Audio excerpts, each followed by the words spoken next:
keunggulan dalam Islam itu secara konseptual itu ilmunya terukur.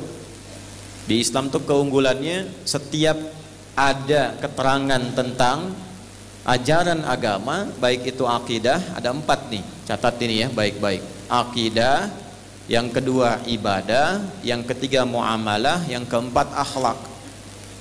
Akidah itu konsepsi keimanan seseorang, pokoknya ada 6, disebut dengan rukun. Bagaimana supaya imannya kuat? Tahu dari mana Tuhan kita Allah? Nah, itu ada ilmunya.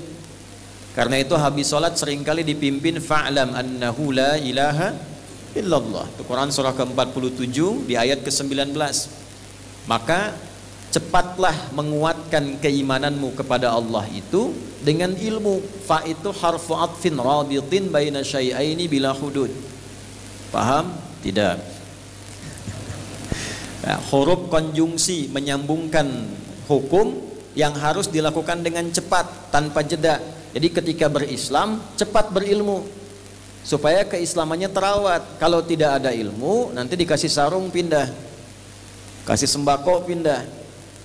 Sekarang dikatakan kalimat-kalimat yang masih abstrak, aku mencintaimu, nah hilang akidahnya.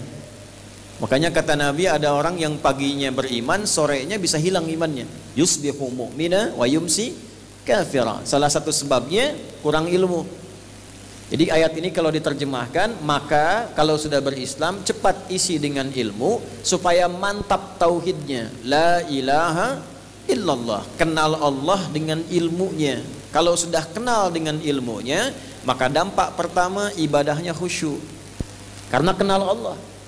Yang kedua hidupnya mudah karena kenal Allah. Tahu bahwa rizki itu sudah diatur, tahu cara berdoanya, tahu cara memintanya, tahu cara menjalaninya karena kenal Allah. Dan kalau sudah kenal Allah, tidak akan kecewa dalam menjalani kehidupan. Nah, sekarang banyak orang mengatakan beriman tapi belum kenal Allah. Nah, itu ada ilmunya. Ilmu tentang tauhid, ilmu tentang Allah, tentang iman, itu berfungsi mengikat keimanan supaya kuat tertanam dalam qalbu. Dalam bahasa Arab, sesuatu yang terikat kuat tidak mudah lepas, itu disebut dengan akidah namanya. Karena itu bagian pertama ada yang kita kenal dengan akidah. Khatam akidah. Apa buktinya kita kenal Allah? Buktinya beriman apa? Maka ditunjukkan lewat ibadah. Nah, itu yang dimaksud Quran surah ke-20 ayat ke-14. Innani anallahu la ilaha illa ana. Itu syahadat. Kalau cuma bilang sayang, tidak kelihatan dalam perilakunya, itu tidak akan nampak. Karena itu semua yang bersumber dari perbuatan hati, itu mesti dibuktikan lewat perilaku sikap. Sayang, cinta, iman, itu pekerjaan hati. Jadi nggak bisa cuma diucapkan. Ini perempuan yang belum nikah ya, yang belum nikah nih. Kalau ada anak muda mengatakan saya mencintaimu, jangan percaya tuh. Karena cinta itu bahasa hati. Katakan padanya, buktikan cintamu padaku dengan menuliskan namaku dan engkau di BPKB, buku pernikahan kita berdua. Nah, baru benar itu. Ya. Nah, jadi mesti ada pembuktian. Cinta pada anak, perhatian. Cinta pada istri, ada perhatian, kasih sayang, perlindungan. Sekarang kita mengatakan iman pada Allah. Iman itu di atas cinta. Karena iman itu yakin walaupun ilmu belum datang. Tuh. Itu di atas cinta, butuh pembuktian. Maka pembuktiannya lewat ibadah. Antara iman akidah dengan ibadah itu nyambung, tidak ada yang terpisah. Ya Allah, kita balik tanya, bagaimana cara membuktikan saya beriman? Ibadahnya bagaimana? Teruskan ayatnya. Wa aqimis sholata lidzikri. Maka buktikan imanmu itu dengan menunaikan sholat kepadaku. Karena itu dalam sholat kita katakan iyyaka na'budu. Ya, itu deklarasi keimanan kita itu. Iyyaka na'budu itu mahal kalimatnya. Ya Allah, engkau perintahkan aku sholat, membuktikan keimanan, ibadah, sekarang aku lakukan. Itu deklarasi yang sangat mahal. Jadi dari iman dibuktikan lewat ibadah. Itulah sebabnya kenapa satu-satunya ibadah yang disebut iman dalam Al-Quran. Al-Baqarah ayat 143. Wa ma kana Allahu liyudhi'a imanakum. Kenapa sholat satu-satunya ibadah yang disebutkan dalam Al-Quran posisinya langsung setelah iman, dan pembuka penjelas dari Al-Fatihah. Al-Fatihah intisari Al-Quran, dijelaskan dari Al-Baqarah sampai An-Nas. Saat mulai dijelaskan, masuk ke ayat 3, rincian dari ibadah, implementasi akidah yang disebutkan setelah iman, sholat. Alladzina yu'minuna bil ghaib, iman, wa yuqimunas sholat. Kenapa ibadahnya disebut sholat? Artinya secara bahasa doa, tapi katanya akarnya dari kata silah. Ya, silah itu sesuatu yang terhubung, terkoneksi. Jadi ketika Anda menyatakan beriman, Anda mesti terkoneksi dengan Allah. Ibadah yang melatih kita terkoneksi dengan Allah, terhubung, itu disebut dengan sholat namanya. Karena itu bagi yang belum terkoneksi setelah sholat, dibimbing oleh Nabi zikir. Zikir itu konektivitas, ingat, nyambung. Ya, itu Quran surah 4 ayat 103. Fa idza qadaytumus sholata, kalau Anda telah tuntas mengerjakan salat, fadhkurullaha, maka cepat koneksikan dirimu dengan Allah. Itu pembuktian iman. Satu-satunya ibadah yang dalam prakteknya ada pengucapan kalimat iman dan penguatan syahadat, itu salat. Karena itu dibuka dengan takbir, sebelum ditutup dengan salam kita kuatkan iman kita. Asyhadu an la ilaha illallah wa asyhadu anna Muhammadan Rasulullah. Ini tahiyat. Diangkat satu tuh, penunjuk iman, tauhid. Nah, untuk sholat pun, ibadah pun ada ilmunya. Jadi akidah ada ilmunya, ibadah ada ilmunya. Kalau tanpa ilmu, yakin sama Allah, yakin, buktikan sholat. Sholat apa pertama? Subuh. Berapa rakaat? 3. Salah. Oh, jangan dipotong videonya nih. Ini contoh nih. Sekarang musim potongan video nih. Ya, saya sehat begini ngajar disebut hipertensi. Ada video rame itu, hoax itu. Ya.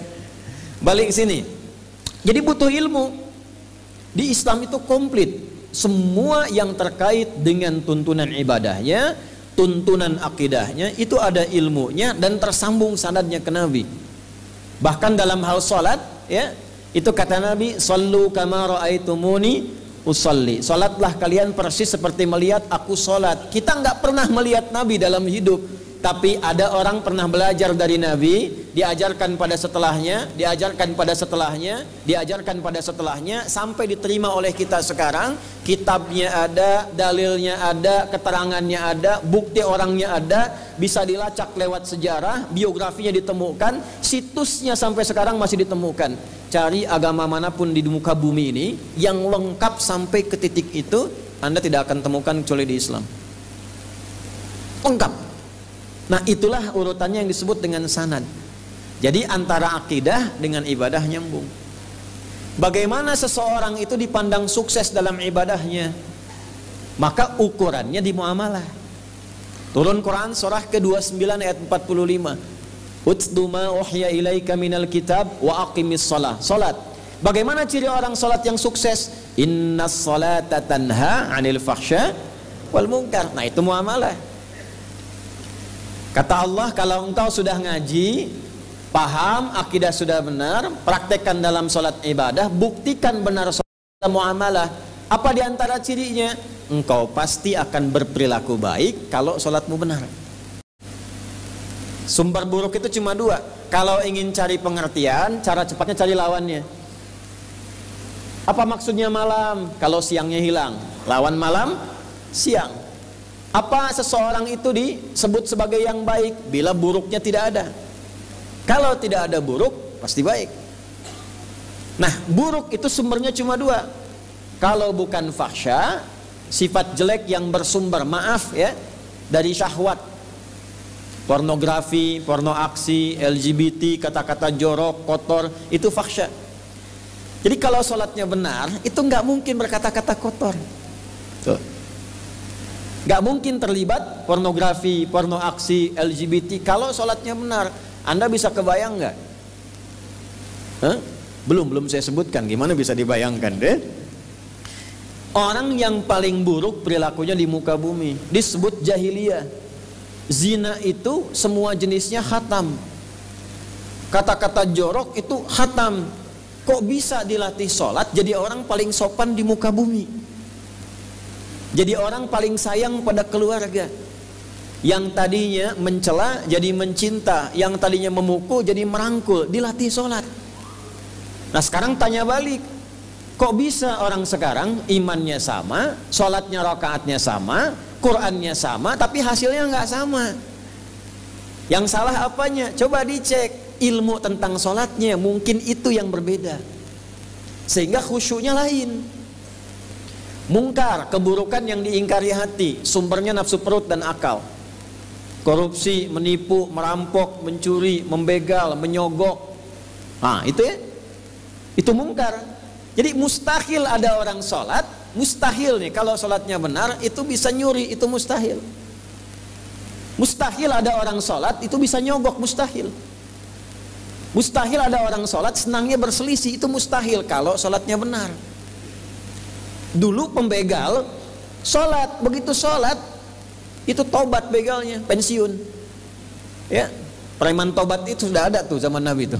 Ya, itu pensiun jadi ustad.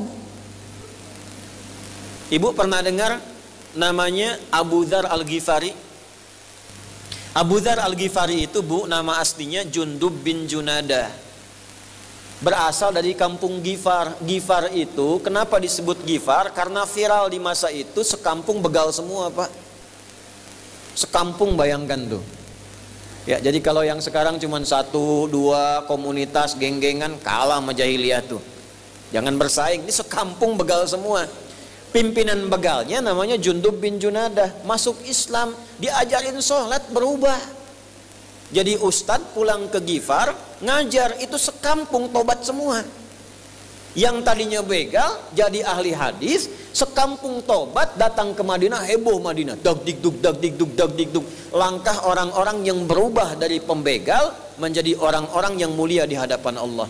Untuk memviralkan peristiwa itu, beliau perkenalkan dengan nama kampungnya dibandingkan orangnya. Jadi kalau disebutkan Jundub bin Junadah, tidak banyak orang tahu. Tapi kalau ada Abu Dzar Al-Ghifari, bahkan jadi anak-anak nama sekarang tuh. Yang ibunya nggak tahu kalau nama itu kampung begal. Tapi begini memahaminya, saya dulu pembegal, sekampung begal semua. Saya masuk Islam, saya sholat. Islam, sholat merubah saya jadi orang baik. Itu maksudnya. Makanya kenapa diperkenalkan nama daerah untuk menginspirasi kita. Rumus cepatnya tambah al di depannya, ujungnya tambah i. Imam Bukhari misalnya itu, namanya Muhammad. Bukan Bukhari nama aslinya. Namanya Muhammad, punya bapak Ismail, punya kakek Ibrahim, punya kakek lagi Al-Mughirah, kakek lagi Al-Bardizbah. Tinggal di kecamatan Ju'fah, Kabupaten Bukhara, Provinsi Khurasan. Sekarang negaranya Uzbekistan. Karena berasal dari Bukhara, diperkenalkan, saya bukan orang Arab. Saya bukan dari Mekah, bukan orang Madinah.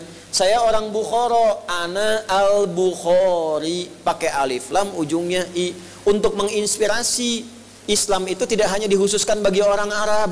Saya pun yang dari Bukhara, kalau serius Islamnya jadi baik, ilmunya jadi tambah, diikuti oleh orang tua kita dari Banten, Syekh Nawawi, datang ke Mekah sampai jadi mufti, diperkenalkan Al-Bantani.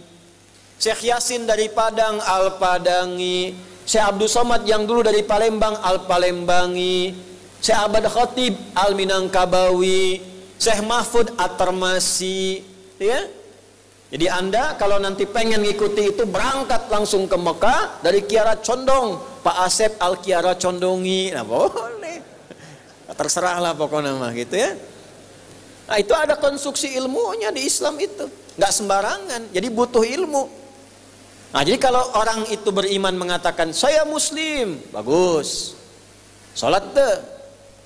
Kalau tidak sholat, dipertanyakan, yang tanya Allah, katanya muslim, kok nggak sholat?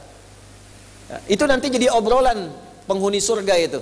Ya, saat kembali ke akhirat jadi obrolan penghuni surga. Itu ada orang yang mengklaim muslim, kok bisa di neraka katanya. Ada yang begitu. Ada lagi yang tidak beriman, tidak punya bekal, ada di situ juga kumpul. Begitu kumpul ditanya, masalah kukum fi saqar. Nah, itu ada di Quran surah 74 tuh, ayat 42 sampai dengan 48. Kok bisa ke neraka itu? Kok bisa? Qalu lam nakum minal musallin. Dulu kami enggak sholat. dan tidak peduli pada sholat.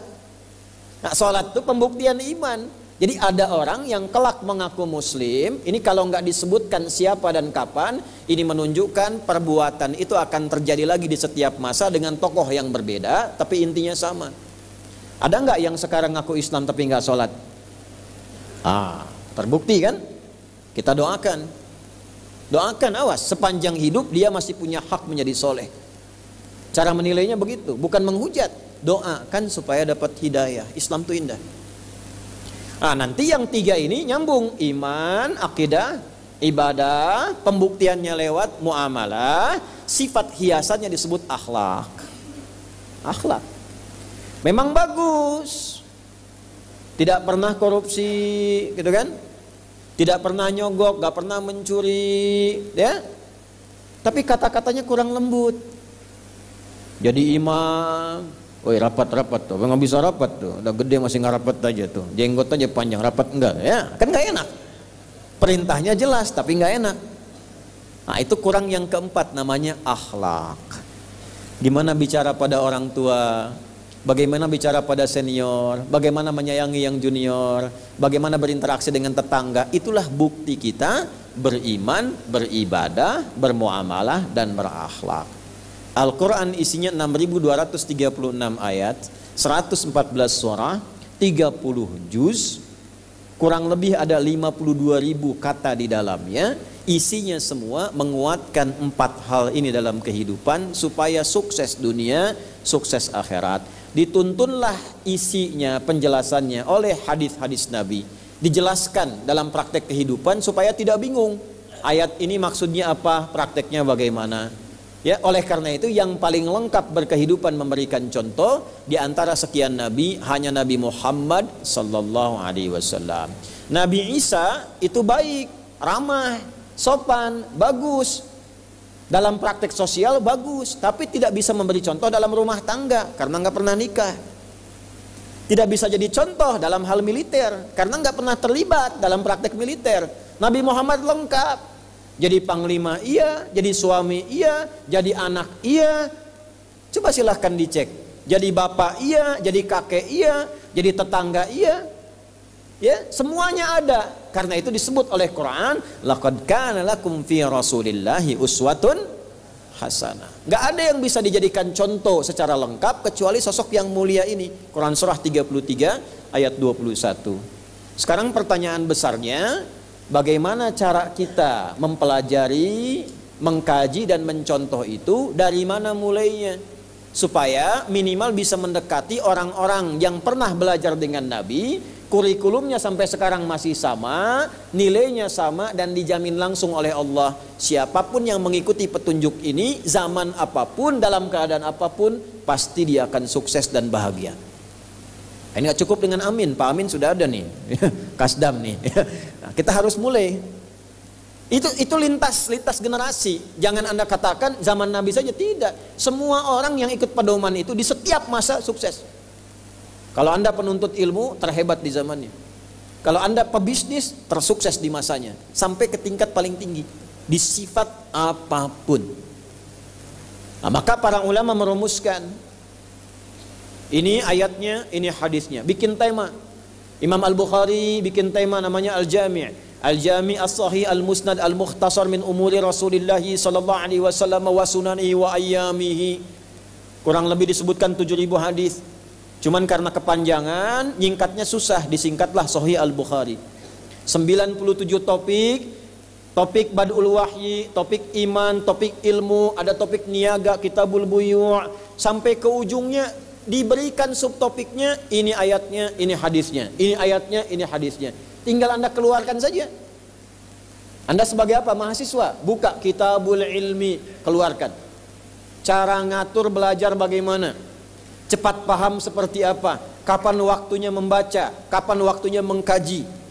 Bagaimana supaya tidak cepat lupa? Yang di militer keluarkan lagi, yang di birokrasi keluarkan lagi. Ada semua itu, sampai zikir-zikirnya. Panglima Sudirman itu punya zikir khusus itu. Di gerilya dipakai itu. Coba dikeluarkan tuh satu-satu. Ayatnya, hadisnya. Ayatnya, hadisnya. Ibu berapa lama jadi ibu? Pernah nggak mengeluarkan kajian tentang ayat ibu-ibu? Jangan-jangan ibu jadi ibu tapi isi pengajiannya ayat bapak-bapak. Makanya pulang ke rumah jadi matahari dibandingkan bulan tuh. Bapak ke dia. Ya, itu lengkap Bu. Sampai jadwal harinya ada pengajian ibu-ibu itu hari Kamis. Seorang perempuan datang ke Nabi, ya Rasulullah, enak banget bapak-bapak. Belajar hadis gampang, mau haji gampang. Kami kajian bagaimana? Kata Nabi, ya tempatkan di tempat si fulan, harinya hari anu kita belajar. Isinya semua tentang ibu-ibu. Pertanyaan ibu-ibu dijawab. Ada ibu-ibu datang bawa anak, Nabi langsung komen. Bu, kalau Nabi komen, ibu langsung like and subscribe. Jangan ikut komen lagi. Ya, kata Nabi, seorang ibu yang merasakan ada beban merawat anaknya 3, kalau benar dirawatnya, ditaati itu karena Allah, maka anak-anak itu akan menjadi hijab bagi ibu itu di hari kiamat dari ancaman neraka. Tiba-tiba datang seorang ibu, ya Rasulullah, kalau 2 gimana? Sebab anak saya 2. Kata Nabi, 2 sama saja. Kalau benar dirawatnya, didekatkan pada Allah, jadi hijab di neraka. Saya tanya pada ibu, pernah nggak dapat hadis itu? Dipraktekkan enggak? Jangan-jangan ditempatkan di sekolah yang tidak kenal Allah. Di sekolahnya tidak ada pelajaran tentang sholat, nggak diajarin ngaji, orang tuanya meninggal nggak bisa nyolatin, dimandikan sama orang lain, didoakan sama orang lain. Bingung, ya? Mau nyari yang dampingi susah, gitu kan? Ternyata yang dicari yang baru-baru. Kukira hari Rabu, ternyata hari Minggu. Kukira kau menunggu, ternyata cari yang baru, kan? Pusing tuh 7 keliling, capek. Halo? Nah mulainya dari mana? Kalau ngaji langsung ke Bukhari, kebanyakan. Kalau di Sahih Muslim, banyak juga ribuan. Di Abu Daud 4.800, kan? Maka untuk memudahkan itu, para ulama nyusun yang pokok-pokok. Disusunlah kurang lebih jumlahnya 40-an. Ya, ada yang 42, ada yang pas 40 gitu kan. Maka sekitar 40-an bahasa Arab yang disebut al-arba'in. Yang pokok-pokok aja dulu. Kalau yang pokoknya diketahui, dipelajari, belajarnya bersanad, belajarnya benar, yang 4 ini lancar dalam hidup. Kalau dijaga, insya Allah selamat, husnul khotimah sampai meninggal. Insya Allah, apapun profesinya. Dikeluarkan hadis-hadis pokok al-arba'in. Di antara yang merumuskan itu dan viral sampai kita sekarang, saking baiknya nyusunnya, ada namanya Imam Yahya bin Syaraf. Beliau berasal dari kampung Nawa di Damaskus di Syria sekarang. Karena berasal dari Nawa, maka diperkenalkan pakai rumus yang tadi, tambah alif lam, ujungnya ganti dengan i menjadi An-Nawawi Ad-Dimashqi. Menyusun 42 hadis dikenal dengan Al-Arba'in An-Nawawiyah. Nah sekarang itu yang coba kita akan hadirkan pelajarannya. Mudah-mudahan setiap pertemuan ambil satu hadis, dari sanadnya saya bacakan, saya ngambil dari siapa, saya ijazahkan pada Bapak Ibu. Jadi nanti begitu belajar dapat ijazah sanad, dapat hadisnya, dapat matannya, dapat isinya, dapat pahamnya, tinggal kita amalkan dalam kehidupan. Ya. InsyaAllah Bapak Ibu paling gampang lah, duduk, dengar, catat, ya, paham, amalkan, masuk surga. Udah selesai. InsyaAllah ya. Nah, jadi inilah muqaddimahnya. Sekarang baru kita mulai ya. Itu muqaddimah tadi teh. Can mulai gitu ya, can mulai. Kan harus diantarkan dulu. Kenapa? Nah, ujung-ujung ngaji kadinya kan harus diantarkan dulu. Kok bisa ngajinya itu supaya tidak ada yang tanya lagi. Ya. Tadi ngawas naon? Muqaddimah. Muqaddimah itu mahal. Ibnu Khaldun itu ngarang kitab Muqaddimah. Baru Muqaddimah sekarang dipakai sejagat itu. Teori sosiologinya. Sampai sekarang. Nah, sekarang kita masuk ke intinya. Alhamdulillah ini hari ini lengkap. Ya, ini spesial, ada anak-anak, ini anak-anak santri nih. Ya, datang dari Banten langsung. Ya, mereka datang pakai bis, hadir. Nah, hari ini mengikuti kita semua. Serius ya. Ayo simak yang baik, nanti kalian sudah dewasa, nanti gantikan Bu yang ngajar itu ya, insyaallah. Baik, bismillahirrahmanirrahim. Sekarang kita masuk hadis yang pertama. Saya mendapatkan sanad dari hadis ini yang kitabian, salah satunya yang saya sebut yang orangnya masih hidup. Ada Syekh Ali Jum'ah yang ada di Mesir, kemudian bisa disambungkan ke Al-Bukhari. Di Al-Bukhari nomor hadis yang pertama, kitabnya Bad'ul Wahyi, disebutkan lagi nomor hadis yang ke-54, ya di Sahih Muslim nomor hadis 1903, kemudian dicakup oleh Imam An-Nawawi pada kitabnya Al-Arba'in nomor hadis yang pertama.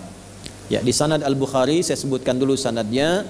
Qala haddatsana qala, Imam Al-Bukhari menyampaikan haddatsana qala Al-Humaidi ay Abdullah ibn Zubair. Satu, haddatsana Sufyan. Dua, haddatsana Yahya bin Sa'id Al-Ansari. Tiga, kemudian haddatsana Muhammad bin Ibrahim At-Taimiyyu. Kemudian qala ya sami'tu Alqamah bin Waqas Al-Laitsiyyu qala sami'tu Umar ibn Khattab radhiyallahu ta'ala anhu 'alal minbari yaqulu qala Rasulullah sallallahu alaihi wasallam innamal a'malu binniyat wa innama likulli imri'in ma nawa faman kanat hijratuhu lidunya yusibuha aw imra'atin yankihuha fahijratuhu ila ma hajara ilaihi. Versi 1 nomor hadis 54 1903. Versi 2 innamal a'malu binniyat wa innama likulli imri'in ma nawa faman kanat hijratuhu ila Allahi wa rasulih fahijratuhu ila Allahi wa rasulih wa man kanat hijratuhu lidunya yusibuha aw imra'atin yankihuha fahijratuhu ila ma hajara ilaihi. Versi 3 innamal a'malu binniyat wa innama likulli imri'in ma nawa faman kanat hijratuhu ila Allahi wa rasulih fahijratuhu ila Allahi wa rasulih wa man kanat hijratuhu lidunya yusibuha aw imra'atin yatazawwajuha fahijratuhu ila ma hajara ilaihi. Versi 4 al-a'malu binniyat faman kanat hijratuhu wa innama likulli imri'in ma nawa faman kanat hijratuhu ila Allahi wa rasulih fahijratuhu ila Allahi wa rasulih wa man kanat hijratuhu lidunya yusibuha aw imra'atin yankihuha fahijratuhu ila ma hajara ilaihi. Ini kurang lebih 4 versi dari hadis yang pertama saya rangkum menjadi satu bagian yang utuh, yang paling lengkap. Ini yang saya minta kepada Anda untuk mengikutinya supaya dapat jalur sanadnya dan mudah-mudahan tersambung pada Rasulullah sallallahu alaihi wasallam. Anda boleh ikuti, setelah itu baru saya jelaskan. Maksudnya begini, saya ijazahkan ini, jadi pengetahuan Anda tentang hadis ini bersanad dan tersambung silsilahnya kepada Rasulullah sallallahu alaihi wasallam. Saya langsung ke rawi yang paling akhir nanti Umar bin Khattab. Bismillahirrahmanirrahim. Qala haddatsana an amiril mu'minin Umar ibn al-Khattab radhiyallahu ta'ala anhu qala sami'tu Rasulullah sallallahu alaihi wasallam yaqulu innamal a'malu binniyat wa innama likulli imri'in ma nawa faman kanat hijratuhu ila Allahi wa rasulihi fahijratuhu ila Allahi wa rasulihi wa man kanat hijratuhu lidunya yusibuha aw imra'atin yankihuha aw yatazawwajuha fahijratuhu ila ma hajara ilaihi. Rawahul Bukhari wa Muslim. Anda dapat sanad itu satu hadis. Ya, alhamdulillah. Kalau murid-murid kami yang guru-guru anak-anak ini itu bersanad semua tuh. Jadi belajarnya pakai sanad. Ya, adzan aja mereka punya sanad itu. Supaya tersambung jelas keilmuannya sampai ke Nabi. Kalau enggak nanti utak-atik. Ya, apa yang dipikirkan itu yang dikeluarkan. Yuk kita kembali, yuk kita bahas teman-teman sekalian, Bapak Ibu sekalian. Bismillahirrahmanirrahim. Kenapa hadis ini muncul? Bagaimana terjemahan hadis ini? Apa makna hadis ini? Dan bagaimana cara mengamalkannya dalam kehidupan? Itulah bahasan topik kita yang akan kita insya Allah tuntaskan di pagi hari ini. Hadis ini muncul dari lisan Nabi, keluar dari perkataan Nabi yang mulia. Di dalam ilmu hadis, sebab yang menjadikan Nabi komen atas sesuatu itu disebut namanya sababul wurud. Ya. Kalau Al-Quran disebut sababun nuzul, sebab turunnya ayat. Kenapa ayat ini turun? Sebabnya apa? Itu sababun nuzul. Kalau hadis sababul wurud, sebab keluarnya hadis ini dari lisan Nabi yang mulia. Apa sebabnya? Ada seorang sahabat, tapi tidak disebutkan namanya. Saya berikan dulu rumus dalam riwayat, tafsir ataupun hadis. Ingat ya rumus ini. Nanti kalau ngaji Quran Anda bisa praktekkan. Kalau di Al-Quran juga dalam hadis tidak disebutkan siapa orangnya secara jelas, bahkan bin dan bintinya, kapan kejadiannya, ini menunjukkan potensi perbuatan itu akan terjadi lagi di masa depan. Dengan tokoh yang berbeda, tempatnya tidak sama, tapi inti persoalannya serupa. Sebaliknya, kalau disebutkan jelas namanya, sampai binnya bahkan sampai bintinya, ini menunjukkan peristiwa itu hanya terbatas pada orang yang disebutkan itu, tidak akan berulang sampai kapanpun. Contoh, Nabi Isa itu disebutkan di Al-Quran dengan binnya, Isa bin Maryam. Isa anak laki-lakinya Maryam, lahir dari seorang ibu, lahir dari rahim seorang perempuan, tapi nggak ada bapaknya. Ya. Dan juga menariknya, Maryamnya disebutkan dengan bintinya, wa Maryam ibnata Imran. Maryam anak perempuannya Imran. Seorang perempuan tidak pernah disentuh laki-laki manapun. Detil Quran itu, walam yamsasni bashar. Gak pernah disentuh laki-laki manapun. Untuk memberikan kesan begini, kalau ada ibu-ibu misalnya mengandung melahirkan tanpa bapak, banyak. Halo?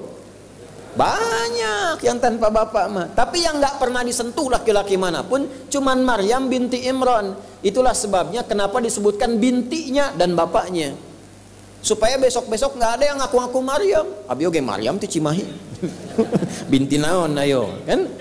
Nah sama, Abi ramana Imran. Tapi kan ada suaminya, ada laki-lakinya. Kalau yang ini tidak sama sekali disentuh laki-laki manapun. Bisa mengandung, Bu. Bisa melahirkan, Pak. Gak akan pernah kejadian lagi. Ya, seperti Adam misalnya. Adam tidak disebutkan bin karena manusia pertama. Ya, manusia pertama nggak ada binnya. Tapi disebutkan oleh Allah proses lahirnya istimewa, lebih hebat lagi. Nggak ada bapak, nggak ada ibu. Ya. Lebih hebat lagi. Hawa ada laki-lakinya, nggak ada perempuannya. Kita lengkap, ada bapaknya, ada ibunya. Jadi semua jenis ciptaan hatam bagi Allah, selesai semua. Untuk menunjukkan Allah menguasai segala bentuk jenis ciptaan. Yang tidak ada, jadi ada. Yang dari laki-laki saja, jadi Hawa. Yang dari perempuan saja, jadinya Isa. Yang ada bapak ibunya, jadinya kita. Kayak gini. Nah, jadi jangan dinaikkan status. Kalau Isa bin Maryam dengan sebab tidak ada bapaknya, ibunya nggak disentuh laki-laki, diangkat statusnya melebihi status rasulnya. Misal jadi Tuhan, ditanya balik oleh Quran, kenapa Adam tidak diangkat? Kan lebih hebat statusnya. Kalau disebutkan lagi misalnya karena Isa itu spesial, bisa menghidupkan yang mati. Ditanya balik, kenapa Ibrahim tidak diangkat? Karena lebih hebat prosesnya. Bagaimana caranya? Quran surah kedua ayat 260 itu dicincang dulu. Burung dicincang, nanya, ya Allah, aku ingin tahu cara engkau menghidupkan yang mati bagaimana. Rabbi arini kaifa tuhyil mauta. Qala awalam tu'min, apa engkau tidak yakin? Kata Ibrahim, bala walakin liyatma'inna qalbi. Saya yakin tapi supaya diriku tenang. Ya. Fakhudh arba'atan minat thair. Isa cuma 1, Ibrahim 4. Burung yang kecil-kecil panggil, cincang dulu. Terus pilih 4 bukit, tempatkan 1, panggil dengan izin Allah, kalimat yang sama dengan ucapan Isa bin Maryam. Hidup dengan izin Allah, hidup, datang lagi, yang dicincang nyambung lagi. Lebih dahsyat. Kenapa nggak diangkat statusnya? Nah itu ditanya balik. Nah, tapi saya kembalikan, kalau disebutkan namanya langsung dengan bin-bintinya, tidak akan kejadian lagi di masa depan. Jelas di sini? Nah, makanya walaupun ada namanya Pak Ibrahim, nggak akan bisa menghidupkan yang mati. Abdi bade nyobian lah, potongan burung merpati, tangkapan sekitaran dia. Ya, hidup dengan izin Allah, ya paeh gitu. Kayak hidup-hidup. Karena disebutkan nama. Tapi kalau tidak disebutkan nama aslinya, cuma gelarnya, inisialnya, lakobnya, ini potensinya terjadi lagi di masa depan. Contoh di Quran, Firaun. Ibu kenal Firaun? Ayo bilang kenal. Langsung saya berhenti pengajiannya. Ada ibu yang angguk, mohon Pak. Aduh. Firaun itu bukan nama asli, gelar. Faraoh, gelar pemimpin tertinggi di Mesir pada waktu itu. Raja. Maksudnya apa? Kalau diberi kedudukan tinggi, hati-hati akan ada potensi-potensi penyimpangan. Harus paham orang sekitaran, mitigasikan siapa orang terdekat, siapa yang membisikkan, kalimat apa yang diberikan. Korun bukan nama asli. Ya. Koroh asalnya, yang punya harta banyak seperti sebenua. Hati-hati kalau punya harta banyak, semakin naik harta, semakin ada potensi penyimpangan. Potensi dengan harta yang menyimpang disebut bagho, potensi kedudukan yang menyimpang disebut togo. Idhab ila fir'auna innahu togo, inna qaruna kana min qaumi Musa fabagho. Kalau belum kaya, gayanya biasa, nyapa, jalan masih bisa assalamualaikum. Sudah jadi crazy rich, richnya hilang, crazy-nya muncul.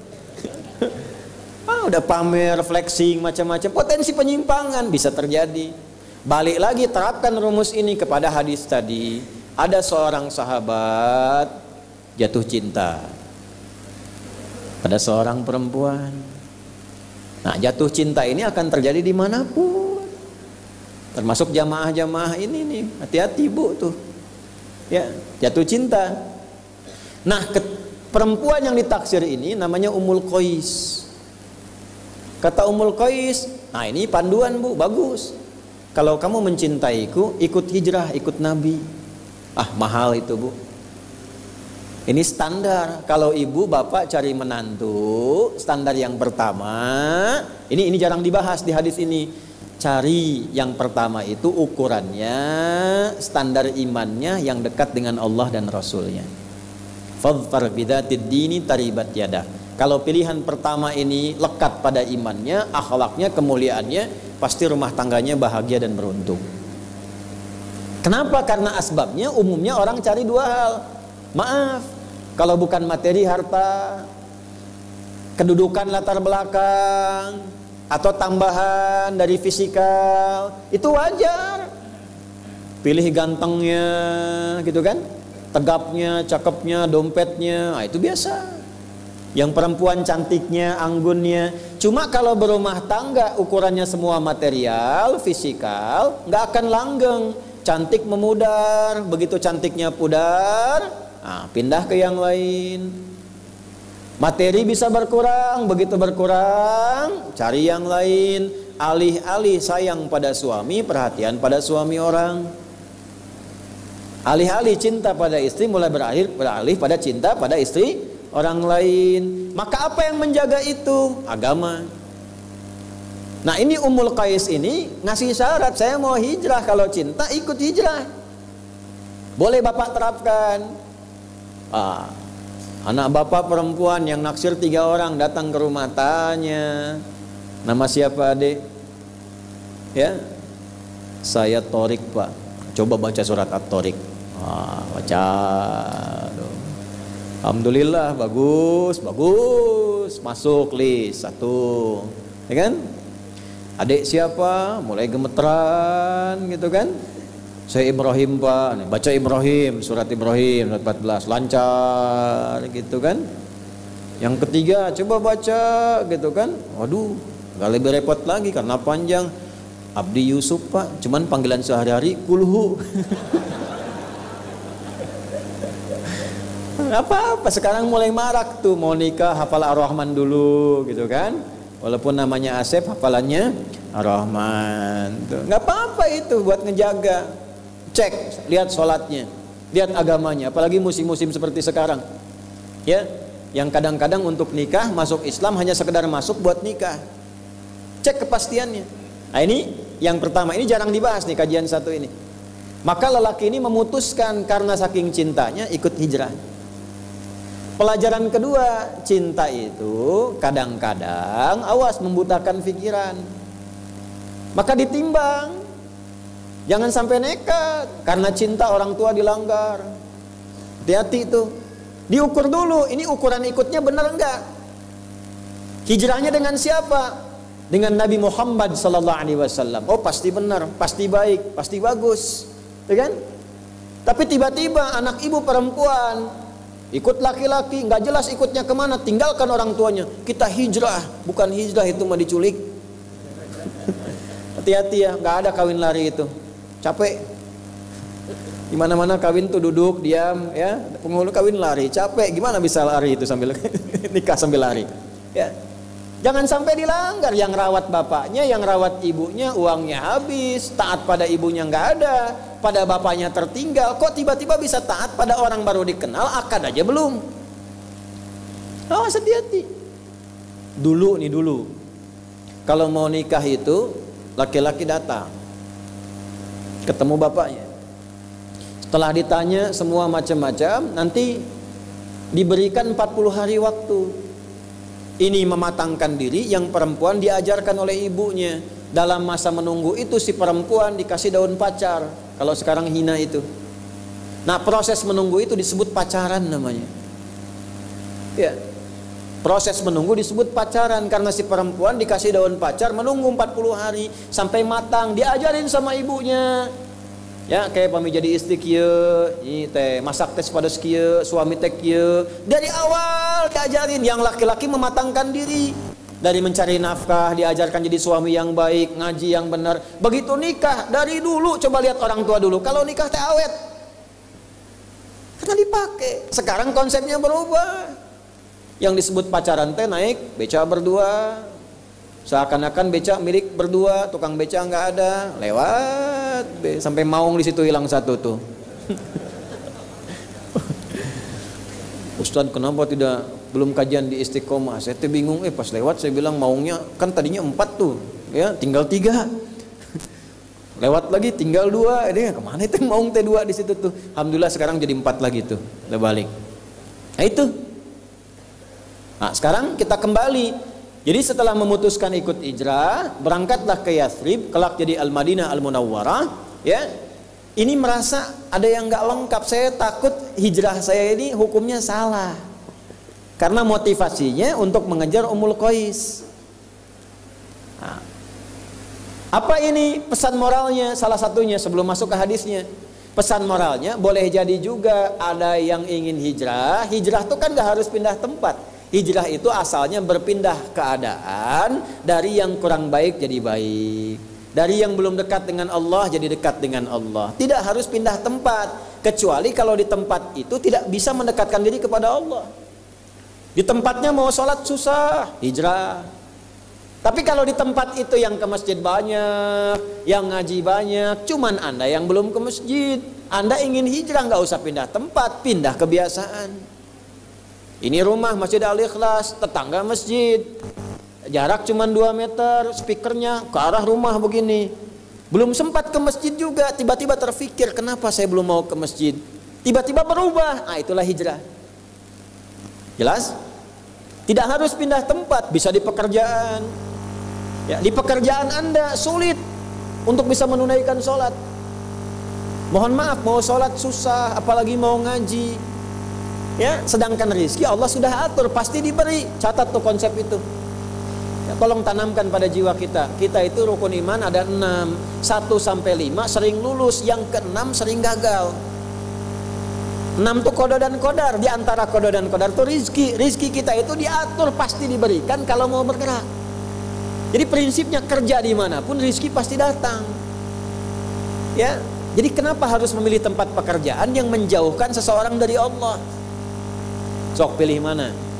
Gaji 100 juta tapi nggak bisa sholat, atau gaji 1 juta bisa sholat? Tidak ada pilihan ketiga, 2 ini aja. Oh, pilih mana? Gak mudah kan? Iya, karena wajahnya udah kelihatan 100 juta sholat gitu. Sekarang ada orang milih jaga toko, gaji gak seberapa, tapi gak sholat. Jumatan gak sempat, 5 waktu dibatasi. Dan dia yakin yang ngasih rezeki Allah, tapi ninggalkan Allah. Ini gak bisa jadi calon menantu, Bu. Allah aja dia tinggalin, apalagi anak ibu. Bikin status tuh. Jadi kalau ada anak menantu datang ke rumah calon, ditanya nggak sholat, tanya balik, kamu Allah aja kamu tinggalin, apalagi anak saya. Gitu. Ya. Nah, ini orang ini merasa bersalah. Saya takutnya hijrahnya nggak tulus mengikuti Nabi, tapi karena ngejar Ummul Qais. Dikonsultasikanlah kepada Nabi. Itu sahabat tuh saking dalamnya pengetahuan tentang keimanan sampai konsultasi. Maka datanglah beliau kepada Nabi sallallahu alaihi wasallam menanyakan, ya Nabi, status hijrah saya bagaimana? Saya hijrah saking cintanya dengan Ummul Qais, saya ikuti hijrah ini. Apakah hijrah saya sah? Nah, kurang lebih begitu. Sama dengan motif yang kesini, judulnya ngaji, padahal ngincer ibunya si Siti itu. Ya, padahal ngincer si fulana, atau ngincer sarapan gitu kan, atau ngincer peluang yang lain. Nah, itu masih kehitung ngaji atau setengah pahala atau pindah itu. Mesti ada kepastian. Ya, kan peluang itu bisa dibaca dimanapun. Apakah semua yang ngaji itu nanti semuanya sama ngaji? Kan kadang-kadang ada yang jualan. Nah, hukum orang jualan di tempat orang ngaji statusnya gimana? Dapat ngajinya enggak pahalanya? Kalau dengar ngaji itu sambil jualan, dapat enggak tuh pahala ngajinya? Atau cuma dihitung jualannya saja? Inilah hadis yang mengatur tentang hukum demikian. Hukum haji, ada yang jualan. Yang jualan depan Masjid Nabawi bagaimana? Ya, saya mumpung ingat ya Pak Kasdam, izin ya, nanti bulan depan kalau kajian yang persit itu UMKM-nya itu tolong di depan tuh dibikin stand. Ya, jamaah nanti beli itu hidupkan supaya hidup. Ya, yang persit-persit kan ada UMKM tuh, yang bikin kue, bikin makanan itu sampingkan di sarapan bareng di situ. Ya, hidup. Jadi suasananya betul-betul manunggal, sama, nyatu. Itu yang diajarkan Nabi dulu begitu. Ya, makanya Abu Darda bikin warung itu depan Masjid Nabawi. Tapi waktunya sholat, setelah itu baru jualan. Kan indah ya, jualan nasi uduk. Nah, ngaji dulu, begitu selesai baru jualan. Ya, nah, ini balik nih. Bagaimana hukumnya seperti itu? Maka keluarlah kalimat Nabi yang tadi kita bacakan secara bersanad. Maka Nabi komennya begini. Qala Rasulullah sallallahu alaihi wasallam, innamal a'malu binniyat. Ya, saya bahas sedikit-sedikit. Innama adatul hasri li hasril hukmi 'alal madhkuri. Innama huruf pembatas untuk membatasi hukum pada yang disebutkan saja. Jadi ini rumus ya, ini mahal nih kuncinya, ngajinya agak mahal. Kalau baca Quran, baca hadis ada innama di awalnya, maka hukumnya terbatas pada yang disebutkan saja, nggak boleh keluar dari yang disebutkan. Contoh gini, zakat itu dikeluarkan pada berapa golongan? 8. Ada di mana? Surah ke-9. Ayat berapa? Ayat ke-60. Itu dibuka dengan innama. innamas shadaqatu, cara menerjemahkannya, zakat itu hanya boleh dikeluarkan pada golongan berikut. Lil fuqara 1, wal masakin 2, wal amilina 'alaiha 3, wal muallafati qulubuhum 4, wa fir riqab 5, wal gharimin 6, wa fi sabilillah 7, wa ibnis sabil 8. Ke-8 ini, di luar 8 enggak boleh. Yatim disebut enggak tadi? Tidak, karena tidak disebut boleh enggak terima zakat?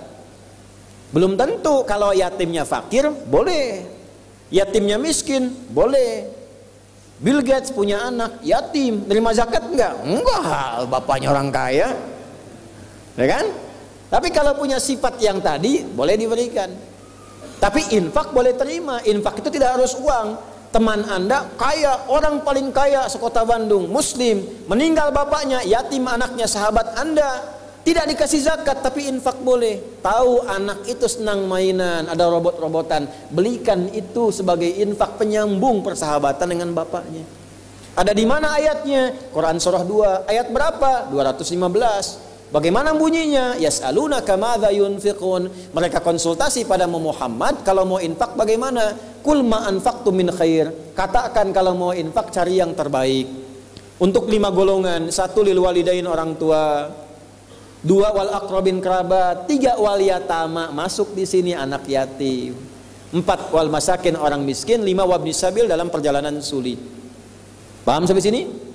Ini innama, gak boleh keluar dari 8 tadi. Hadis yang disampaikan oleh Nabi diikat dengan innama, artinya hukumnya terbatas.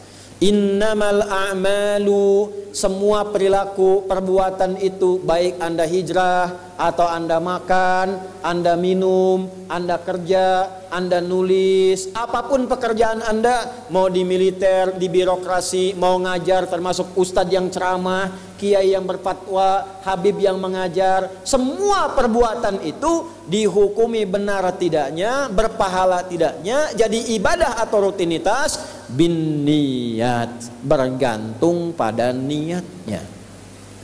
Pakai ba tuh. Ba ada 14 makna.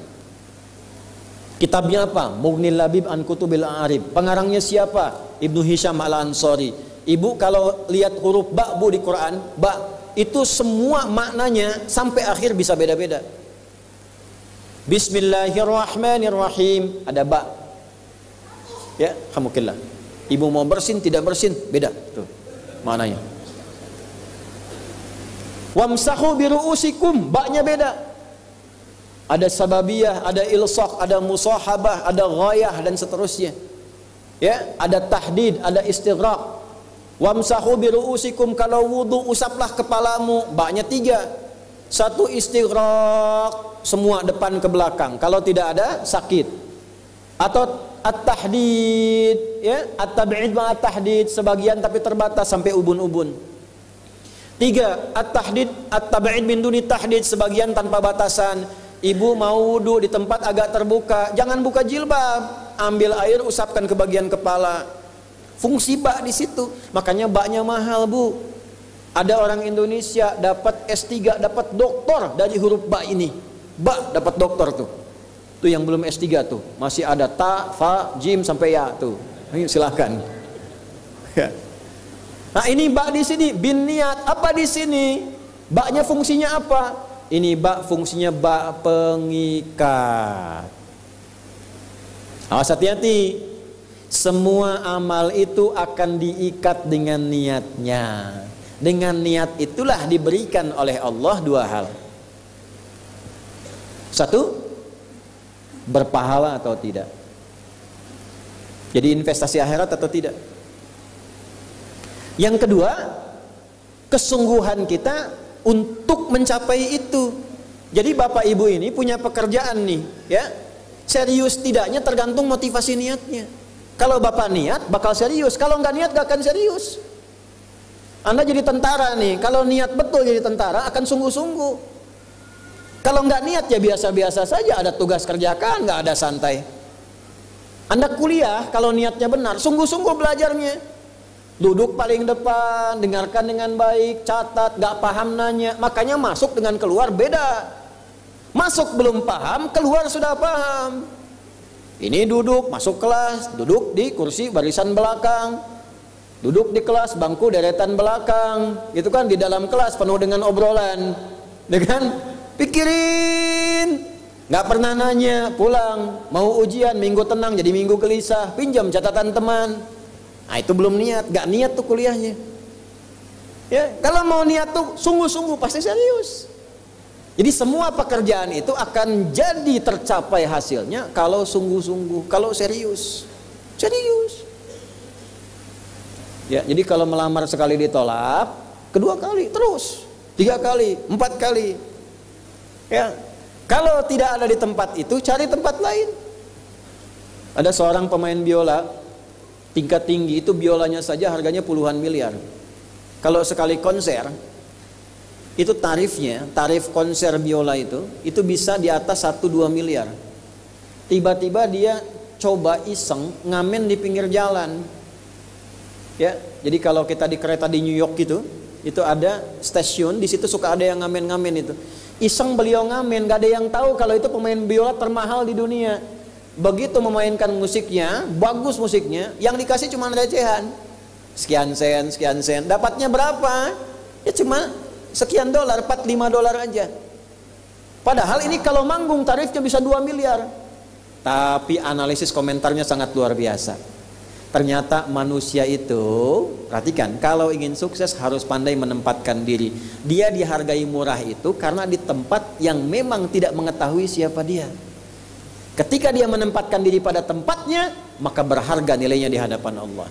Jadi kalau Anda di satu tempat dianggap tidak bernilai, cari tempat lain. Mungkin di situ bukan tempat yang layak bagi Anda untuk menunjukkan siapa Anda. Tapi mesti serius. Itulah sebabnya ada sa'i. Apa itu sa'i? Ayo rali-rali kecil. Terus lari-lari besar apa? Maraton. Sa'i dari kata sa'a, artinya sungguh-sungguh, serius mencapai peluang, naik ke atas bukit untuk melihat dengan jernih ke rahmah. Ya, lihat dari sofa sampai marwah dengan sifat rahmah. Marwah itu puncak tertinggi yang ingin diraih. Maka gunakan dengan sa'i, sungguh-sungguh serius. Kalau lihat peluang kejar walaupun dengan berlari. Kalau nyampe nggak ketemu, balik lagi. Walaupun sampai bolak-balik. Pada akhirnya pasti ditemukan yang cocok dengan kita. Sungguh-sungguh. Nah ini Jadi kalau Anda ingin serius, ingin sukses, ya, mencapai sesuatu apapun serius. Yang sekolah serius nih, ya, perwira-perwira masuk mau sekolah serius, ya, jangan mengandalkan joki. Ayo serius supaya ilmunya benar, ya, urutkan. Anda juga sama nih yang di kampus-kampus dan sebagainya tuh, ya, kuliah yang betul. Kan mau Indonesia emas tuh 2045. Bagaimana bisa dapat emas kalau nggak sungguh-sungguh? Itu yang kemarin PON tuh, kalau nggak serius nggak dapat emas.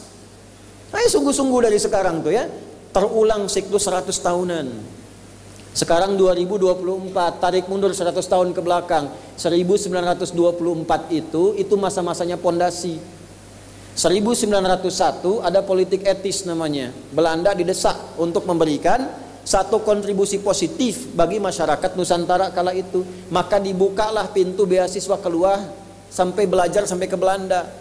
Ternyata itu pintu masuk untuk mencapai proklamasi dan sifat emas. Maka datang belajar, dibuat namanya Indighvereniging, ya, perhimpunan Hindia. Naik 19, 10, 15-an berubah jadi Indonesiavereniging, perhimpunan Indonesia. 1924 mulai muncul Bung Hatta, Muhammad Hatta, Dewis Dekar dan sebagainya. Kumpul-kumpul bikin majalah Indonesia Merdeka. 4 tahun setelah itu ternyata muncul mereka mendeklarasikan Sumpah Pemuda.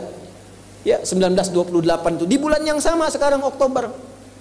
17 tahun setelah itu proklamasi. 100 tahun tambahkan 1924, 2024. Jadi kalau kita sekarang serius, yang ngaji banyak yang muda-muda tuh, siapkan 4 tahun ke depan, 2028 deklarasi kita. Kalau dulu Sumpah Pemudanya baru Indonesia, bahasanya dan seterusnya, 3 bagian pokok, kita deklarasinya emasnya, unggulnya, inspirasinya 2028, 17 tahun 2045. Tapi ngajinya harus serius. Kalau ngajinya cuma datang ketawa pulang, ya nggak akan jadi.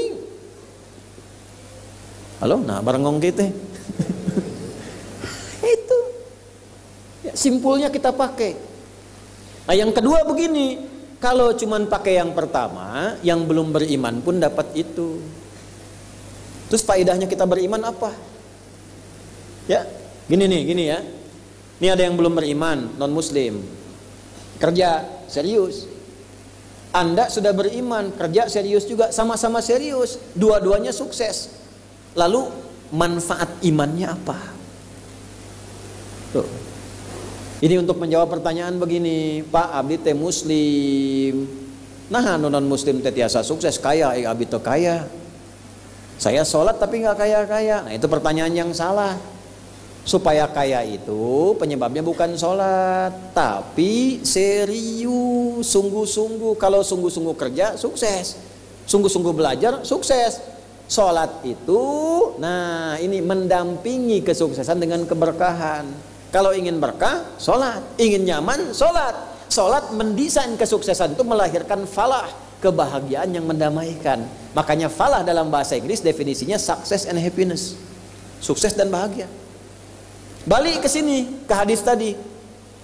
Lalu apa manfaatnya di situ huruf ba itu? Niat itu apa? Merubah rutinitas menjadi ibadah. Ini yang mahal. Ini Pak, gini Pak ya. Bu. Ini apa Bu?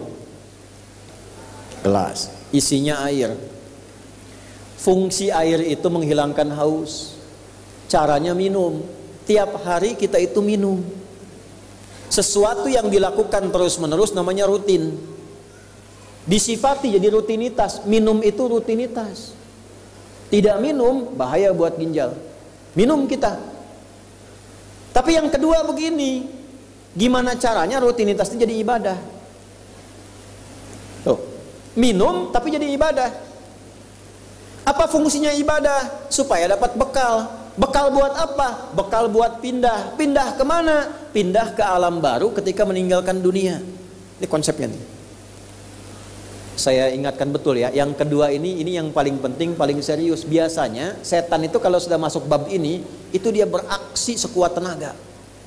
Hati-hati, akan membuat Anda ngantuk, mengganggu pikiran Anda gitu ya. Hati-hati itu, saya ingatkan dari sekarang tuh. Awas tuh ya. Masalah ibadah mas setan jago itu ya. Anda baca Al-Quran tuh tahan 1 jam. Al-Quran 10 menit dibikin ngantuk.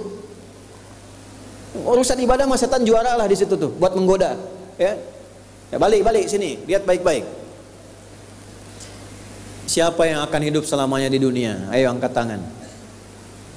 Gak ada. Orang terkuat di muka bumi Firaun.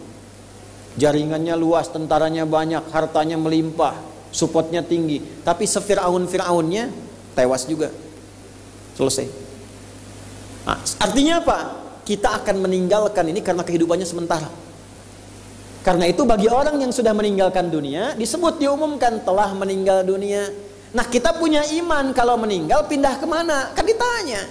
Akal kita kan bertanya, ini pindah meninggal dunia, meninggalkan dunia pergi kemana? Kan belum pernah ada yang punya pengalaman ke situ balik lagi. Oh, abdi tadi kadinya wih deui, enggak ada. Ya, harus terjawab. Kalau tidak terjawab bingung kita ini. Harus terjawab. Yang bisa jawab itu siapa? Yang menciptakan kita. Tanggung jawab, harus memberikan keterangan. Karena itu kalau ada kitab suci menerangkan dengan sempurna, setelah di dunia ke sini keadaannya begini, bekalnya begini, dari situ ke sini prosesnya begini. Ini menunjukkan kitab suci itu benar dan sumbernya dari Sang Pencipta. Dan berita baiknya alhamdulillah silahkan riset, silahkan komparasikan secara ilmiah, riset. Hanya Al-Quran yang menerangkan itu dengan sempurna. Dari dunia pindahnya ke sini, alamnya disebut dengan kubur, pemisahnya disebut barzakh. Di dalamnya ada begini, dijelaskan oleh Nabi rinci. Kalau begini begini, kalau begitu begitu. Selesai itu nanti bertahap seperti ini, terjadi kiamat begini, rinci. Kalau itu karya manusia, mustahil ada satupun manusia yang bisa berbuat seperti itu. So, ada nggak karya manusia yang dibaca tapi orang nggak pernah bosan? Silahkan tunjukkan pada saya tuh. Kalau itu karya manusia, karena ada orang mengklaim Al-Quran itu produk budaya buatan seorang Muhammad. Sekarang tanya balik, sifat manusia kalau bikin karya bagaimana? Satu, tidak ada yang abadi. Sehebat-hebatnya buku, Kalau dikarang itu paling dibaca 1-2 kali bosen, simpan. Udah hatam saya. Bosen. Ya. Dulu ada novel Harry Potter itu, J.K. Rowling tuh. Seri 1, seri 2, sekarang hilang. Udah baca jadi film selesai bosen, simpan bosen. Quran tidak ada orang bosan. Dan hebatnya sehari 17 kali itu. Ibu baca Quran sehari berapa kali, Bu? 10? 2 kali? Kalau ibu cuma 2 kali, berarti ibu cuma sholat subuh tuh. Duhur sampai isya ibu nggak sholat. Karena minimal kita baca 17 kali. Al-Fatihah itu kan Quran. Dibaca 17 kali. 2, 4, 4, 3, 4. 2 subuh, 4 duhur, 4 asar, 3 maghrib, 4 isya. 17 kali. Pernah nggak ada orang bosan baca Fatihah? Aduh saya bosen pak, pusing saya, liur abis naon baca Fatihah. Nggak ada. Yang ada malah tambah lagi. Habis ini Fatihah, ziarah orang meninggal Fatihah. Ya, mau masuk ini Fatihah. Nggak ada bosan-bosannya. Coba bandingkan dengan karya manusia. Dan yang kedua, karena itu jadi ibadah, maka setan tampil di situ, dibuatlah orang cepat ngantuk. Kalau karya manusia biasa. Firman Allah ngantuk langsung. Makanya kita berlindung pada Allah yang tidak mengantuk. Allahu la ilaha illa huwal hayyul la ta'khudhuhu sinatu wala naum. Kenapa? Karena ada yang menggoda bikin ngantuk. Nah ini korban tuh. Bikin. Padahal baru 1 ayat. Nun. Plek. Apalagi subuh. Hebatnya di kita bandingkan dengan di Madinah. Subuh itu kan ada lafaz adzan, as-salatu khairum minan naum. Di Madinah salatnya yang panjang. As-salatu khairum minan naum. Naumnya pendek. Saya baru dari sana. Di Bandung naumnya yang panjang. As-salatu khairum minan naum. Wajar sarare tadi. Naum ya naum. Ya. Balik tuh. Balik. Kita mau pindah nih. Sekarang kita pakai logika yang betul. Hukum pindah itu harus bawa bekal. Ini yang ngaji semua di sini, enggak semuanya orang Bandung. Orang Jakarta tuh. Ya. Soreang mana Soreang? Masih subuh, nanti pas maghrib Soreang tuh. Ya, Purwakarta mungkin kan. Ini enggak semua orang Bandung ini. Apakah Anda bisa nyampe ke sini kalau nggak ada bekal? Dari Bandung mau ke Jakarta mesti ada bekal. Beli tiket pakai kereta api cepat. Ya, kereta cepat, tiketnya bekal. Pakai pesawat, bekal. Hukum mengatakan setiap pindah tempat mesti ada bekal. Ini Anda, saya, kita mau pindah dari dunia, minimal transit ya, waiting roomnya di alam kubur. Mau pindah, pertanyaannya bekalnya apa? Kan pindah tempat. Semakin berpindah tempatnya, semakin beda hukumnya. Ini kita di Indonesia mau transit ke Malaysia, apa dikira mata uangnya sama? Tidak, hukumnya pun nggak sama. Orang Indonesia ke Singapura, hukumnya beda. Bisa rapi, di jalan rapi, nggak ada buang sampah sembarangan, kan? Pulang lagi ke Soreang, nggak bala deui gitu. Hukum beda, ketatnya nggak sama. Ke Amerika lebih jauh lagi, nggak laku rupiahnya, tukar dulu dari sini, baru dolarnya nyala. Pindah tempat beda hukum. Toilet di kota Bandung dengan toilet di Lebak Bulus bisa beda. Ya, ini bang 1.000, kok 1.000 bang? 2.000, biasanya juga 1.000. Anda di mana? Lebak Bulus, sini Bandung pak. Ya, bisa beda hukum. Maka Anda jangan berharap di alam kubur itu hukumnya bisa sama dengan hukum di dunia. Pasti beda. Makanya ketika diumumkan telah meninggal dunia, tuh. Asep mah ada ya. Doni ada Doni. Ada. Andi? Ayah. Ini pasti nggak ada. Suneo? Nggak. Pasti mau ayah tak? Telah meninggal dunia Suneo misalnya. Oh, diumumkan. Ketika disebutkan meninggal dunia, maka semua perangkat dunia ditinggal dan tidak berlaku lagi di tempat yang baru. Jadi Anda nggak bisa berwasiat begini, mami kalau papi meninggal, Itu handphone yang biasa kita komunikasi, sertakan ya dibawa ke alam kubur. Ntar kiranya mami kangen, miss call aja. Miss callnya pasti saroyaroh, nggak mungkin khairoyaroh itu. Faman ya'mal mithqala dzarratin, tuh. Jangan dipotong dah, awas tuh. Nggak akan nyambung, pasti hancur. Hancur. Baju ini jangan dikirakan dipakai. Pak Kasdam misalnya, punten Pak Kasdam ini. Memang hukum bagaimana aja, bisa Bapak duluan, saya belakangan bisa. Atau ditukar, saya belakangan, Bapak duluan, mungkin itu. Bisa terjadi. Bapak pakai pin uah di sini, masuk ke alam kubur nggak bisa dipakai itu. Sertakan dalam kafan saya, begitu dikubur, man robuka, saya ikut ustad, ini tandanya nggak bisa. Tetap pertanyaannya sama. Bekalnya apa? Cuman 2 lembar, 2 kain. Ibu tambahan 1 bu, kerudung ibu 3 tuh. Makanya saya selalu mengatakan dengan bercanda tapi dalam, mohon maaf ini yang muslimah, berlatih pakai kerudung ya. Berdoa minta sama Allah supaya nanti tidak bikin malaikat mungkar nakir penasaran. Di dunia nggak berkerudung, begitu meninggal dikerudungin. Kita harus ke malaikat, ucu gening. Waktu di dunia teh kerudungan, nah hai udah jantan kerudungan. Man robuka, abi jamaah Ustaz Adi, namun belum sempurna hijrah. Pelan-pelan, jangan dihukumi dulu. Dia sujud itu sudah luar biasa. Dia belum taat pada satu bagian, tapi taat pada bagian yang lain. Kita doakan, support. Jangan langsung tiba-tiba, oh nggak taat, dosa, neraka. Nah, kamu neraka, kumaing wes, no, repot tau gitu tuh, ya. Balik lagi, dikembalikan pada kebiasaan, pada kebaikan. Nah, sekarang mau pindah ke alam kubur, bekalnya apa? Kan mesti jelas. Baju sudah beda, nggak bisa dibawa, itu sudah fitrah Pak. Bapak punya warisan banyak, ditinggal, nggak ada yang mau ikut, semua ditinggal. Anak-anak tuh sudah catat warisan bapak apa saja. Ibu sesayang-sayangnya nggak akan ikut bu. Bapak jangan tinggalkan saya. Terus kata yang nguburnya, ayo ibu mangga atau mau ibadah ngiringan, nanti aja. Akan masuk. Nah sekarang pertanyaannya bekalnya apa? Ini mesti terjawab. Kalau nggak terjawab, nggak lengkap agama itu. Apa fungsinya Tuhan di situ? Mesti menjelaskan. Nah di Islam itu dijelaskan. Bekal yang kita bawa pulang meninggalkan dunia itu, itulah yang disebut ibadah.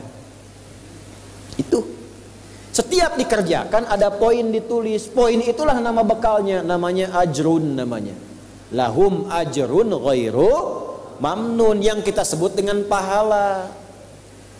Yang menjadikan itu dapat, pahala itu diraih, bekal ibadah itu dapat, itulah niat. Itulah niat. Jadi pekerjaannya tidak berubah, rutinitas tetap jalan, minum tetap minum, kerja tetap kerja, makan tetap makan. Cuma dengan niat itu, di saat yang sama, cara minum itu langsung dinilai sebagai ibadah. Perintah Allah, malaikat tulis. Ya, berapa tulisnya? Sesuai kadar keikhlasannya, minimal 10. Itulah perbuatan yang dianggap benar, sehingga konsepnya dunianya sukses, minum juga, haus hilang. Akhiratnya dapat pahala. Jadi dunianya sukses, akhirat sukses. Disebut baik, perbuatan baik yang dinilai sukses oleh Allah disebut hasanah namanya. Makanya kita berharap dunia jadi hasanah, akhirat dikonfirmasi hasanah itu jadi pahala. Maka kita berdoa, Al-Baqarah ayat 201, Rabbana atina fid dunya wa fil akhirati wa qina. Apa tafsir hasanah terkait ibadah? Tafsir hasanah terkait ibadah pindah surat ke surat 6. Ayat berapa? 160. Man jaa bil hasanati falahu asyru amthaliha. Minimal kalau diniatkan jadi ibadah tulis 10. 10 itu yang disebut bekal pulang. Sebelum meninggal tampilkan nanti punten Pak ngetang nate sanes kieu nya 1, 2, 3, 4 itu hitungan dunia. Cara menghitungnya 1 ke 2 500 tahun, 2 ke 3 500 tahun, 3 ke 4 500 tahun.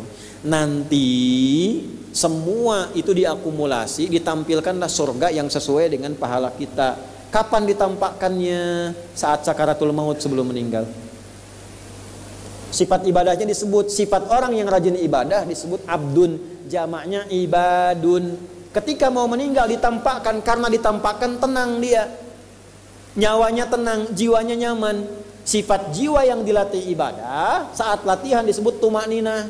Ruku anjeun, jangan dulu itidal sampai tumakninah. Sujud jangan bangkit dulu sampai tumakninah. Kebiasaan tumakninah punya sifat namanya mutmainnah. Makanya saat akan meninggal disebut ibadahnya, disebut mutmainnahnya. Di mana? Quran surah 89 ayat berapa? Ayat 27 sampai 30. Ya ayyatuhan nafsul mutmainnah irji'i ila rabbiki radiyatan mardiyah fadkhuli fi ibadi, disebut ibadnya. Wadkhuli jannati, ditampakkan surganya. Ini surganya anjeun teh ieu tina amalan-amalan yang telah dilakukan selama hidup. Makanya kemarin Kiai Asmuni yang dari Banten lagi ceramah, sekitarannya Habib-habib. Kiai Asmuni itu punya anak seangkatan kakak saya. Waktu mau nikah minta Pak D saya ngantar uak kami di Banten. Beliaunya ngantar saya nikah ke Lasem. Kemarin waktu ceramah nyampaikan, mengantarkan, begitu mau disebutkan penceramah Habib Fulan, nengok sedikit, alhamdulillah, tinggal ditampakkan sekilas. Nah, kalau ada bekal, kalau yang nggak ada bekal, tampaknya yang jelek-jelek sesuai kebiasaannya. Ya. Kebiasaan dugem ditampakkan, lenggel, ini. Bingung, la ilaha illallah, geleng lagi, la ilaha geleng lagi. Yang biasa tahlil, biasa ngaji, wafat sesuai kebiasaan, sesuai ajalnya. Tampak. Nah, sekarang untuk mencari bekal itu bagaimana? Niatkan menjadi ibadah. Itu fungsinya itu mahal. Pembuktiannya setelah meninggal. Kalau bapak nggak percaya, ibu nggak percaya, dipertanyakan imannya. Silahkan saja nanti lihat setelah meninggal.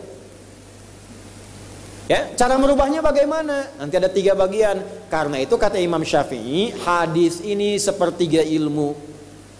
Ilmu itu dipraktikkan lewat amal, makanya hurufnya sama. Ain, lam, mim saat belajar. Ain, mim, lam ditukar, lamnya ke belakang, mimnya ke tengah. Saat diamalkan hurufnya sama.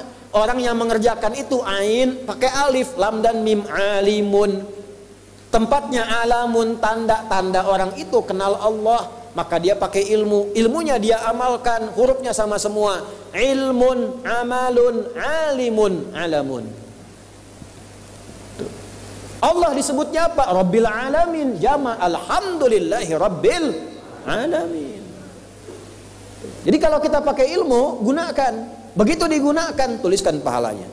Kata Imam Syafi'i, hadis ini sepertiga ilmu. Karena ilmu itu ada 3. Ilmu tentang lisan, ilmu tentang perilaku tubuh bagian luar, ilmu tentang hati. Semua perilaku kita bergantung 3 hal tadi. Contoh lisan. Panitia, kalau ada teh manis bagus banget itu. Enggak, ini contoh, bukan minta. Enggak, ini saya sudah ada minuman, enggak usah bikin teh manis. Contoh aja, contoh, ya. Kalau ada teh manis bagus banget itu. Itu lisan. Begitu lisan keluar, panitia langsung mikir, aduh, nggak dibikin tadi katanya. Maka coba di belakang dibikin, walaupun ustadznya bilang contoh, langsung bikin misal contoh gitu kan. Itu lisan. Kerjakan, siap kerjakan, komando, jalan, lisan. Jadi perilaku kita kadang bergantung lisan. Makanya ada ayat dan hadis tentang lisan. Hati-hati. Kepleset lisan lebih parah dibanding kepleset kaki. Bapak kepleset kaki bisa diluruskan lagi, kepleset lisan lama Pak. Prajurit keluar dari sini, keluar caci maki itu panglima tuh. Jangan dipotong videonya ya, contoh ini mah, contoh. Kepleset lisannya, selesai karirnya. Kepleset kakinya masih bisa berjalan. Maka lisan tuh ada hukumnya sepertiga bagian hidup kita. Kedua nih, ujung kepala sampai ujung kaki, tangan bergerak, kaki melangkah. Hati-hati. Itu semua ditentukan oleh apa? Ini kolbu, amalan hati. Bapak tahu dari mana kalau orang yang senyum itu senang pada Bapak? Bagaimana taunya? Boleh jadi dia iri hati, di hatinya itu ada sesuatu. Nah, karena manusia bertindak dari 3 bagian ini, maka Imam Syafi'i mengatakan, inilah hadis sepertiga ilmu. Kalau paham hadis ini, sepertiga kehidupan kita tuh hatam. Kuncinya apa? Niatkan semua hal itu menjadi bagian ibadah, maka pekerjaannya berkah, akhiratnya dapat. Nah, sekarang pertanyaannya, bagaimana menjalaninya? Seperti apa prakteknya?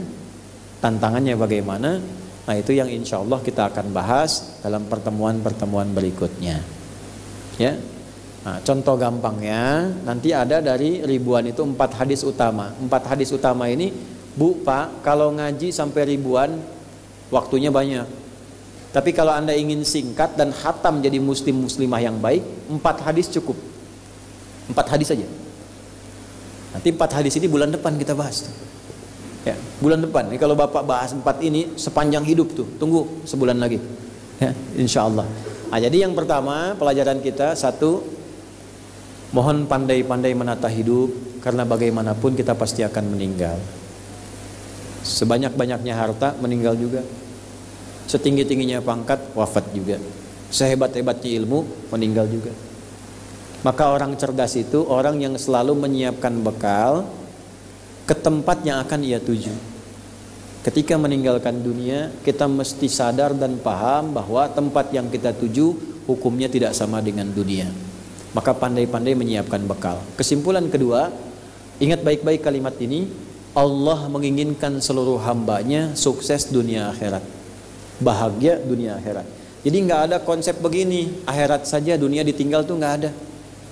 Jadi tidak perlu Anda menyendiri ke gunung, tinggal di gua sendirian. Ya, hidup kita dengan manusia, bukan dengan uncal, dengan monyet, dengan kadal dan sebagainya. Ya, bersosialah dengan manusia, balik lagi, dan punya cita-cita yang jelas. Harus sukses di bidang apa, disiapkan dari sekarang. Tapi yang kedua, jangan sampai sukses dunia nestapa akhirat. Cari bekal yang baik, cara menyiapkannya. Maka hadis ini mengajarkan, setiap menjalani rutinitas niatkan sebagai ibadah. Bangun tidur jadikan ibadah. Mau mandi jadi ibadah. Mau berpakaian jadi ibadah. Makan jadi ibadah. Kerja dari tidur sampai tidur lagi jadi ibadah. Bagaimana cara menjadikan itu sebagai ibadah? Niatkan sebagai ibadah kepada Allah Subhanahu wa ta'ala. Pertanyaannya, bagaimana cara meniatkannya? Apakah diniatkan dengan dilafadzkan, niat saya minum air bening ini di cangkir yang telah disiapkan lillahi ta'ala, karena Allah. Bismillahirrahmanirrahim. Alhamdulillah rabbil alamin. Apakah seperti itu? Atau ada yang lain?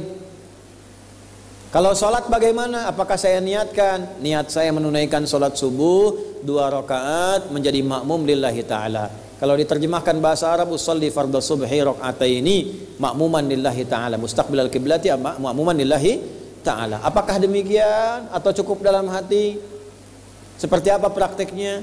Nah, itu nanti bulan depan kita bahas ya. Di pembahasan kita pelan-pelan supaya paham dulu, supaya mengerti dulu, baru kita simpulkan dalam keseharian kita. Kemudian yang terakhir sebelum saya tutup, hati-hati jangan sampai kegiatan kita menjadi rutinitas dunia saja. Hati-hati, ini kuliah aja sayang, gak dapat akhiratnya. Silahkan lulus ITB, lulus Unpad, Unpar dan sebagainya, silahkan. IPK 4 bagus, dapat ijazah mahasiswa terbaik, istimewa. Tapi jangankan Anda yang belum beriman pun bisa seperti itu. Lantas apa manfaatnya iman Anda? Tinggi-tinggi Anda kuliah sampai doktor, dapat gelar pengajar dan jadi profesor, tapi nggak kenal Allah, nggak sukses Anda. Kalah sama anak TK. Ya, belum tinggi sudah kenal Allah. Anak TK sekarang hafal Quran. Ini anak-anak ini nih, hafal Quran, belajar, kenal Allah. Ya, jadi kalau Anda tinggi-tinggi sampai kuliah, gelarnya tinggi, tapi nggak kenal Allah, terus pertanggungjawaban Anda saat pulang kepada Allah bagaimana? Apa yang mau Anda bawa? Tanya balik, subuh ini ditanya kita, tanya balik kita. Teman-teman di militer, TNI, Polri, pangkat sampai tinggi, bintang-bintang itu kan ketuhanan yang Maha Esa, turunnya dari atas. Ya, kalau ziarah ke Mangkunegaraannya Jenderal Sudirman, itu ada nanti ada grafiti tuh, ada reliefnya. Jadi 5 bagian, melati terbuka ke atas. Dari mulai renungan bulan April, kemudian bergerilya dengan alutsista seadanya, alutsista tambah modern, kemudian mencapai kemenangan, setelah itu dengan masyarakat manunggal, makan bersama prasmanan. Tapi melatinya terbuka ke atas supaya dapat bintang, komandonya dari atas. Itulah sebabnya kenapa bintang. Ketuhanan yang Maha Esa, semakin tambah bintang semakin dekat dengan Allah. Itu maksudnya. Itulah sebabnya setiap keputusan bintang dari mulai bawah sampai presiden. Itu kop atasnya itu bintang, padi dan kapas. Maksudnya apa? Keputusan ini dibuat dengan berharap rahmat Tuhan yang Maha Esa. Makanya ditulis dengan rahmat Tuhan yang Maha Esa, supaya keputusan ini berkeadilan secara sosial untuk seluruh masyarakat Indonesia. Ujung-ujungnya dekat dengan Allah. Makanya takwa munculnya. Itu poinnya. Ya, jadi jangan sampai hubungan tidak baik dengan Allah. Anda punya masalah dengan orang Bandung, Anda bisa ke Soreang. Dengan orang Soreang ada masalah, bisa ke Cimahi. Sejabar ada masalah, ke Jateng. Jateng ada masalah, ke Jatim. Masalah se-Indonesia, ke Malaysia, ke Brunei, pindah tempat. Anda punya masalah dengan Allah, mau lari kemana? Kamu bisa lari. Perbaiki dari sekarang. Ya, yang belum sholat tepat waktu, usahakan, latihan. Yang mau tobat, terus tobat. Ustaz, bagaimana kalau saya tobat, kerjakan lagi, tobat lagi, tobat lagi, tobat lagi, sampai Anda bisa menangis. Ya, kalau sudah tidak bisa menangis, tangisi dari Anda yang belum bisa menangis. Sampai mudah-mudahan wafatnya dalam keadaan tobat. Tercatat husnul khatimah karena tobatnya. Jangan menyimpulkan kalau sudah bagus amalan selamat. Ada Tha'labah, itikafnya paling depan, tapi suul khatimah. Tapi ada Wahsy, ya, membunuh paman Nabi, bisa masuk surga. Ini pembunuh loh, nggak main-main paman Nabi, di ujung tobat, dan dia membunuh Musailamah al-Kadzab. Makanya disebut itu tombaknya, tombak neraka dan tombak surga. Kalau cuman ke Hamzah bin Abdul Muttalib radhiyallahu taala anhu, neraka dia. Tapi ketika taubat la ilaha illallah, gugur semua dosanya, maka digunakan tombaknya untuk kebaikan. Selesai Musailamah al-Kadzab, memasukkan dia ke surga. Ikrimah itu anaknya Abu Jahal. Jangan disimpulkan kalau pernah ada orang tua nggak baik, anaknya bisa nggak baik. Belum tentu. Jangan merasa aman jadi anak kiai. Jangan merasa aman, jangan merasa bangga. Kalau nggak ada iman yang bagus, nggak akan selamat. Dekati Allah oleh semua kita. Nah, ini hadis mengajarkan itu, singkat, padat, tapi insya Allah dalam. Ini materi yang disampaikan. Pengumumannya 3. 1. Ini yang paling penting. Kita ini negara besar. Merdekanya atas berkat rahmat Allah yang Maha Kuasa. Dijaga rahmat itu. Dijaga rahmat itu. Dijaga berkah itu. Dengan cara apa? Memakmurkan negeri kita ini sesuai kemampuan kita di bidangnya masing-masing dan bersinergi. Makanya saya berharap ini TNI ini didampingi, ya, dampingi. Dulu kalau TNI ini bergerak kemana, long march, itu ada masyarakat siapkan makanan, jamu, berangkat lagi, gitu ya. Nah, suasana itu hidupkan lagi. Anda yang sukses-sukses itu, ya, dampingi, bantu, gabung jadi satu. Yang baik-baik, jaga kedamaian. Ini mau pilkada jangan ribut, biasa saja. Tenang, yang damai, yang baik. Bangun bangsanya, jangan sampai terpecah. Kalau ingin mendapatkan emas harus kompak semuanya. Ya, pada akhirnya semua kembali kepada Allah Subhanahu wa taala. Ini amanat yang pertama, jaga betul kita yang kompak, yang baik, jaga negeri ini, jaga bangsa ini dengan semua profesi kita. Saling mendampingi, saling menjaga. Karena itu Pak Kasdam izin ya, yang bulan depan ini kalau bisa tuh yang Persit, tabung, nanti teman-teman support. Kalau ada kotak infak tuh, ya jalan tuh bukan mobil-mobilan tuh. Bukan mobil-mobilan, jalan-jalannya, bukan, ya. Siapkan dari rumah berangkat, isi. Saya emang nggak butuh Pak, jangan diamplopin.